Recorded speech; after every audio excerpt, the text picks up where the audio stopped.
pembelajaran. Nah, itulah tujuan. Makanya diberikan di sini penjelasan tentang tujuan dalam pembelajaran. Baiklah, anakku sekalian, bisa kita lihat lagi tentang pengertian P3K. Nah, sebelum saya tampilkan anak-anakku sekalian materinya, kira-kira ada yang sudah bisa menjelaskan pengertian daripada P3K? Pak, atas Ya, nama silakan. Putri Aki Parigasa, Pak. Oke, silakan Putri Aki P3K Parigasa. Ya, Pak. P3K atau pertolongan pertama pada kecelakaan ialah pertolongan sementara yang diberikan kepada seseorang yang menderita sakit atau kecelakaan sebelum mendapat pertolongan dari tenaga medis atau dokter, yang sifatnya memberikan perasaan tenang kepada korban serta mencegah atau mengurangi rasa takut. Dan yang terpenting adalah mengurangi risiko bahaya yang lebih besar yang ditimbulkan akibat kecelakaan tersebut. Iya, baik.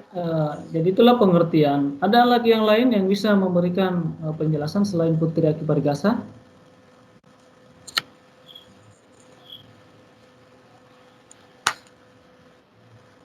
Ada yang bisa memberikan penjelasan tentang pengertian P3K? Kalau tadi Putri Aki Parigasa sudah lengkap, sudah bagus, tinggal diulangi. Kalau ada yang bisa menjelaskan ulang. Ya, Citra Aulianingsi, silakan. Ya, Pak.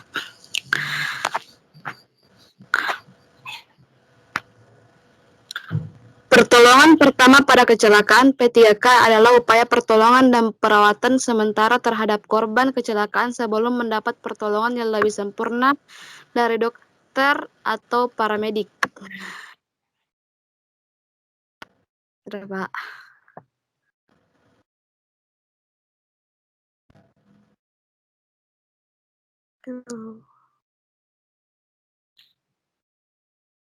Selesai, Pak. Oke, iya. Meskipun sempat terputus ya mungkin karena pengaruh jaringan, namun saya yakin anakku sekalian yang ikut pada hari ini sudah mampu memberikan penjelasan tentang pengertian P3K ya. Nah, untuk lebih jelasnya saya hadirkan di ruang monitornya anakku sekalian. Jadi ada beberapa kata kunci yang perlu dipahami anakku sekalian terkait daripada pengertian P3K. Yang pertama itu adalah pertolongan sementara. Nah, artinya di sini setelah kita memberikan pertolongan berarti harus mendapatkan pertolongan yang lebih lanjut. Ini kan hanya sifatnya sementara. Itu yang harus dipahami anak-anakku sekalian ya. Jadi di sini dikatakan adalah pertolongan sementara yang diberikan kepada seorang yang menderita sakit atau kecelakaan sebelum mendapatkan pertolongan dari tenaga medis atau dokter. Artinya di sini pada saat terjadi kecelakaan misalnya apakah di jalan atau di mana saja, kalau terjadi kecelakaan kita sesegera mungkin harus memberikan pertolongan. Setelah itu kalau memang membutuhkan pertolongan lebih lanjut, ya kita harus membawa ke ke rumah sakit atau ke puskesmas yang terdekat. Nah itu makanya dikatakan pertolongan sementara, ya. Selanjutnya kata kunci yang kedua adalah memberikan perasaan tenang kepada korban serta mencegah atau mengurangi rasa takut. Nah, inilah yang perlu dipahami ya. Memberikan perasaan tenang kepada korban. Nah, ini banyak kejadian anak-anakku sekalian. Kalau terjadi kecelakaan, justru yang datang di kejadian itu justru hanya menakut-nakuti, ya. Nah, yang mana yang saya maksud di sini contohnya adalah ketika datang temannya di situ berdiri, dia menakut-nakuti, wah kenapa parah sekali? Wah ini biasa bisa mengakibatkan kematian kalau begini, lebih banyak sekali darahnya dan lain-lain sebagainya. Akhirnya yang menderita kecelakaan semakin cemas, bisa mengakibatkan shock ya, ataukah pingsan ya, tidak sadarkan diri.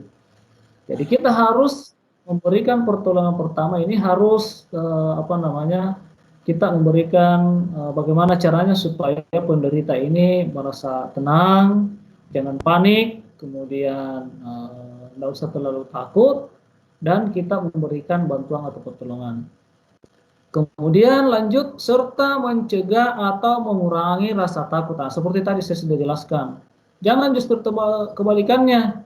Justru kita tambah menakut-nakuti kalau ada orang kecelakaan. Kemudian yang terpenting adalah mengurangi risiko bahaya yang lebih besar yang timbul akibat kecelakaan tersebut. Nah, misalnya terjadi pendarahan ya, Nah, kita harus segera mungkin memberikan pertolongan pertama supaya tidak terjadi pendarahan yang lebih banyak. Ya. Nah, inilah anak-anakku sekalian tentang pengertian daripada P3K atau pertolongan pertama pada kecelakaan, yaitu pertolongan sementara yang diberikan kepada seseorang yang menderita sakit atau kecelakaan sebelum mendapatkan pertolongan dari tenaga medis atau dokter yang sifatnya memberikan perasaan tenang kepada korban serta mencegah atau mengurangi rasa takut, dan yang terpenting adalah mengurangi risiko bahaya yang lebih besar yang timbul akibat kecelakaan tersebut.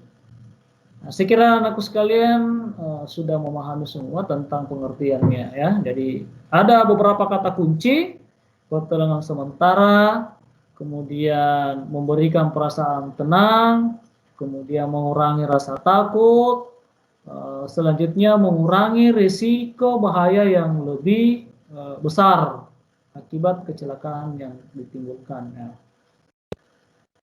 Lanjut daripada itu anak-anakku sekalian, sekarang kita lihat tentang tujuan daripada P3K. Yang pertama tujuan, jadi ini saya mungkin masih ada tujuan dari ini yang tidak saya tampilkan. Untuk lebih jelasnya bisa juga dilihat di buku paketnya ya. Yang pertama adalah menyelamatkan nyawa. Nah, ini perlu juga saya berikan penjelasan anak-anakku sekalian bahwa yang sebenarnya kalau memang itu sudah takdir, sudah ajal, kita tidak bisa menghalangi ya, karena yang namanya kematian itu adalah sudah ditentukan oleh Allah Subhanahu wa Ta'ala. Tapi yang namanya manusia, kita tetap diharuskan untuk berusaha ya. Jadi di sini dikatakan menyelamatkan nyawa. Nah, bisa jadi andaikan bisa kita perbandingkan tanpa mendahulukan kehendak Allah Subhanahu wa Ta'ala, kita bisa ya, andaikan bisa, tapi jangan dilakukan ini. Andaikan bisa kita mau mengetes atau mencoba dua orang yang kita berikan dua orang yang mengalami kecelakaan yang sama, kemudian yang satu kita berikan pertolongan dan yang satunya tidak ya. Kalau secara logika kita berpikir bahwa otomatis yang tidak mendapatkan pertolongan ini akan lebih besar ancaman atau mendapatkan ancaman nyawanya hilang dibanding dengan atau ketimbang dengan orang yang kita berikan pertolongan. Nah, ini maksudnya di sini ya. Tapi ini tidak boleh kita lakukan. Jangan sampai kebetulan ada temannya yang naik motor boncengan karena mau dibuktikan bahwa apakah betul yang diberikan pertolongan ini bisa menyelamatkan nyawanya, dan yang tidak diberikan pertolongan bisa membahayakan nyawanya. Nah, itu jangan dilakukan, karena ini tidak boleh dicoba-coba. Tapi kalau kita berpikir secara logika, jika seandainya dua orang ini yang mengalami kecelakaan, satu diberikan pertolongan, satu tidak, maka secara logika kita berpikir bahwa yang satu yang tidak mendapatkan pertolongan ini akan memberikan lebih besar ancaman untuk kehilangan nyawa dibanding dengan yang diberikan pertolongan. Tapi sekali lagi saya ingatkan, meskipun demikian, yang namanya takdir, yang namanya ajal, kita tidak bisa menghalangi ya. Oke, lanjut daripada itu untuk nomor 2, tujuan P3K, yaitu meringankan penderitaan korban, seperti meringankan rasa nyeri. Nah, ini ya. Dan mungkin anak-anakku sekalian sudah pernah ada yang mengalami yang namanya kecelakaan dan sudah diberikan pertolongan, itu sudah bisa merasakan ya. Bagaimana sebelum diberikan pertolongan dan bagaimana sesudahnya. Karena tujuan daripada 3AK ini adalah meringankan rasa nyeri kepada korban. Kemudian tujuan yang ketiga adalah mencegah cedera atau penyakit bertambah parah, seperti mencegah pendarahan. Tadi saya sudah jelaskan pada anak sekalian bahwa salah satunya itu misalnya terjadi kecelakaan khususnya luka, itu kita harus menghindari terjadinya pendarahan yang lebih besar ya. Nah, tentu kita akan pelajari lagi bagaimana langkah-langkah apa yang harus kita lakukan. Jadi kita akan mencoba melihat untuk kelanjutannya nanti ya. Kemudian yang keempat adalah mempertahankan daya tahan korban. Jadi ada semua kaitannya. Kalau misalnya ada luka parah, kemudian dibiarkan terus terjadi pendarahan, maka daya tahan korban itu juga akan semakin menurun. Nah, jadi ini tujuannya adalah mempertahankan daya tahan korban. Jadi ketika kita melakukan pertolongan pertama pada kecelakaan yang menutup lukanya sehingga tidak terjadi pendarahan yang lebih besar, itu berarti kita sudah akan melihat daripada tujuan P3K, yaitu mempertahankan daya tahan korban. Yang kelima adalah menunjang upaya penyembuhan. Jadi ada tunjangannya. Nah, ini kita menunjang upaya penyembuhan. Lanjut daripada itu adalah yang terakhir, mencarikan pertolongan lebih lanjut. Jadi setelah kita berikan pertolongan, kita tetap hubungi tenaga medis atau membawa ke rumah sakit. Nah, mungkin ada tujuan P3K yang lain yang bisa disebutkan untuk sekalian selain dari 6 ini yang saya sebutkan. Silakan. Saya, Pak. Silakan.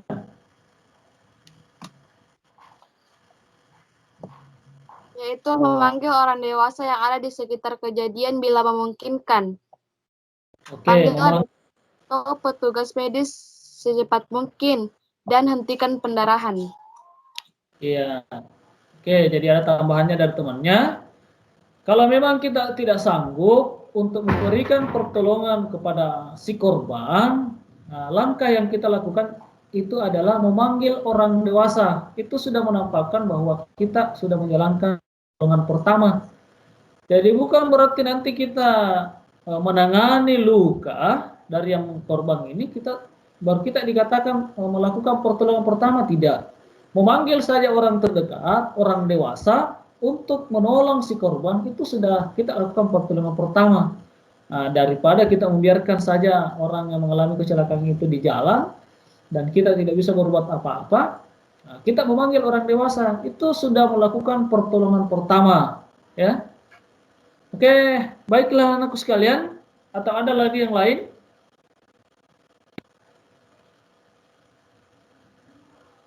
Atau ada pertanyaan yang mau ditanyakan sampai saat sekarang? Ada yang mau ditanyakan? Kalau ada yang kurang jelas, tujuan P3K. Kalau tidak ada bertanya, kita lanjut. Ya, kita lanjut. Sekalian, peralatan P3K dan kegunaannya. Bagaimana, sudah tampil di layarnya? Belum, Pak. Ya. Belum, Pak. Oke, kita sambil menunggu ya. Mungkin pengaruh jaringan. Saya, Pak. Sudah ada? Sudah tampil? Sudah, Ada, Pak. Ya. Sudah, Pak. Tampil nih, Pak. Tidak jelas sana, Pak. Tidak jelas tulisannya. Belum, Pak. Ya, mungkin pengaruh jaringan mungkin. Tapi bisa dilihat juga ada di buku paketnya itu tentang peralatan P3K dan kegunaannya. Yang pertama adalah kasa steril. Jadi kasa steril ini adalah yaitu sejenis alat yang sudah bebas atau sudah tidak lagi ada bakteri atau hal-hal lain yang ada pada alat itu, makanya dikatakan steril. Ya. Kan biasa kan ada alat justru biasa membawa lagi penyakit lain, ya. Nah, kasa steril ini digunakan untuk pembalut luka. Ya, jadi kasa steril adalah kegunaannya untuk membalut luka. Kemudian yang kedua adalah plaster. Nah, plaster kegunaannya adalah untuk merekatkan kasa penutup agar tidak terlepas. Nah, itu plaster. Kemudian ada lagi plaster obat. Nah, jadi kalau tadi plaster artinya plaster yang hanya tujuannya hanya merekat. Tapi kalau plaster obat artinya satu plaster yang sudah ada juga obat di dalamnya. Nah, kegunaannya adalah menutup luka kecil yang telah dibersihkan. Jadi biasa itu ada dijual baik di apotek maupun di toko-toko kecil itu biasa ada plaster obat. Tapi ini hanya untuk luka yang kecil, luka ringan. Dan langkahnya juga sebelum kita tutup plaster obat, kita harus bersihkan dulu. Kita harus bersihkan dulu lukanya. Kemudian yang kedua adalah kapas. Kegunaannya adalah untuk membersihkan luka atau mengoleskan obat. Nah, jadi kapas ini tujuannya adalah untuk membersihkan luka atau mengoleskan obat. Kemudian yang kelima adalah gunting. Nah, gunting yang digunakan untuk memotong perban. Jadi gunting ini jangan sampai disalahgunakan, justru menambah luka yang dialami oleh penderita. Jangan sampai tiba-tiba anakku sekalian melihat kecelakaan bawa gunting justru ditambah. Itu disalahgunakan namanya alatnya. Tetapi kegunaan utama daripada gunting ini adalah untuk memotong perban. Nah, inilah anak-anakku sekalian peralatan P3K dan kegunaannya dalam menangani kecelakaan yang dialami oleh seseorang. Ada yang bisa mengulangi anak-anakku sekalian? Saya, Pak. Oke, silakan.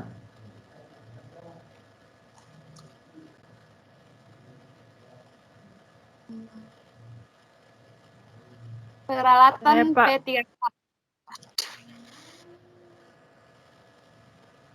Ya, Citra Aulianingsih, silakan. Peralatan P3K yaitu kasa steril, merupakan sejenis kain tipis dan lembut, biasanya digunakan untuk pembalut luka. Plester. Plester digunakan untuk merekatkan kasa penutup agar tidak terlepas. Plester obat. Plester obat biasanya digunakan untuk menutup luka kecil yang telah dibersihkan, misalnya akibat teriris atau tersayat benda tajam. Kapas. Kapas digunakan untuk membersihkan luka atau mengoleskan obat. Gunting. Gunting yang digunakan sebaiknya gunting perban tahan karat. Lampu senter. Lampu senter digunakan untuk melihat luka tertentu agar lebih jelas, misalnya suatu benda yang masuk ke telinga atau melihat benda yang sangat kecil di dalam luka. Iya, Pak. jadi Citra Aulianingsih sudah menambahkan lagi satu tentang peralatan dan kegunaan daripada P3K yaitu senter. Jadi ternyata senter juga adalah bagian daripada peralatan P3K. Ini digunakan untuk melihat hal-hal yang tidak bisa dilihat secara langsung oleh mata karena gelap, ya. Jadi misalnya yang tadi dijelaskan oleh Citra Aulianingsih yaitu di telinga, bisa juga hidung, bisa juga mata, pokoknya hal-hal yang lain yang memerlukan pencahayaan yang lebih. Nah, kita harus memakai senter. Oke, saya kira sudah jelas anak-anakku sekalian. Ada lagi tadi saya dengar yang mau menjelaskan ulang. Mungkin Putri Aki Parigasa, silakan. Pak. Peralatan P3K dan kegunaannya. Yang pertama, kasa steril. Kegunaannya untuk membalut luka. Yang kedua, plaster. Kegunaannya untuk merekatkan kasa penutup agar tidak terlepas. Dan yang ketiga, plaster obat. Kegunaannya menutup luka kecil yang telah dibersihkan. Yang keempat, kapas. Kegunaannya untuk membersihkan luka atau mengoleskan obat. Yang kelima, gunting, digunakan untuk memotong korban. Dan yang keenam, senter, digunakan untuk melihat luka tertentu agar lebih jelas. Oke, baik dan terima kasih. Jadi Putri Aki Parigasa dan Citra Aulianingsih sudah memberikan penjelasan. Dan saya harapkan teman-teman yang lain, anak-anakku sekalian, sudah bisa memahami tentang peralatan P3K serta kegunaannya. Nah, sebagai akhir pembelajaran untuk hari ini anak-anakku sekalian, nah, masih ada waktu 2 menit tersisa. Nah, ada bahan evaluasi pembelajaran untuk hari ini, bisa diperhatikan anak-anakku sekalian. Yang pertama adalah anak-anakku sekalian diminta untuk menjelaskan pengertian dan tujuan daripada P3K. Kemudian yang kedua, tuliskan jenis-jenis peralatan P3K beserta dengan kegunaannya. Jadi inilah tugas atau bahan evaluasi anak-anakku sekalian, dan tugasnya ini ditulis di buku latihan, kemudian bisa dipoto dan dikirim melalui WA. Nah, kenapa saya mengarahkan untuk ditulis di buku latihannya? Karena sebagai bahan untuk dipelajari juga selanjutnya. Jangan ditulis dalam kertas selembar, tetapi di buku latihan. Oke, baiklah anak-anakku sekalian, untuk pertemuan kita hari ini cukup sekian. Mudah-mudahan apa yang kita sudah pelajari, apa yang menjadi tujuan pembelajaran kita hari ini sudah bisa tercapai, sehingga dalam kegiatan hari ini anak-anakku sekalian sudah bisa mengaplikasikan apa yang didapatkan untuk kehidupan kesehariannya. Jadi sebagai kesimpulan materi kita, bahwa P3K ini adalah sangat penting dan sangat erat kaitannya dalam kehidupan sehari-hari, sehingga kita bisa memberikan pertolongan kepada seseorang yang mengalami kecelakaan setelah pembelajaran ini tentang pertolongan pertama pada kecelakaan. Oke, baiklah anak-anakku sekalian, untuk mengakhiri pertemuan kita kembali, saya mengharapkan untuk kita sama-sama menutup pembelajaran ini dengan membaca doa, dan saya kembali mempercayakan kepada Putri Aki Parigasa untuk memimpin doa untuk mengakhiri pembelajaran kita hari ini. Dan yang lain, saya harapkan untuk tetap mengaktifkan kembali videonya sebelum Putri Aki Parigasa memimpin doa.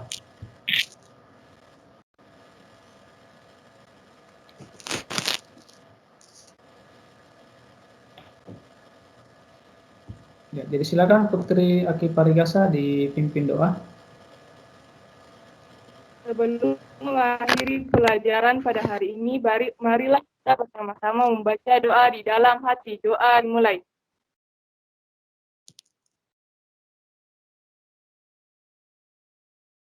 Selesai. Oke, baik dan terima kasih. Dan kembali saya ingatkan anakku sekalian, marilah kita tetap menjaga kesehatan dengan memperhatikan protokol kesehatan, yaitu selalu pakai masker ketika keluar rumah, kemudian membiasakan mencuci tangan dengan menggunakan sabun dan air mengalir. Yang terakhir adalah senantiasa menjaga jarak atau tidak berada pada tempat-tempat yang ramai. Selanjutnya saya mohon pamit dan undur diri di hadapan monitor anakku sekalian. Semoga kita tetap diberikan kekuatan, kesehatan, dan kesempatan untuk pertemuan yang akan datang dalam materi selanjutnya di pelajaran P3K. Lebih dan kurangnya mohon dimaafkan. Assalamualaikum warahmatullahi wabarakatuh. Waalaikumsalam. Waalaikumsalam warahmatullahi wabarakatuh. Waalaikumsalam warahmatullahi wabarakatuh.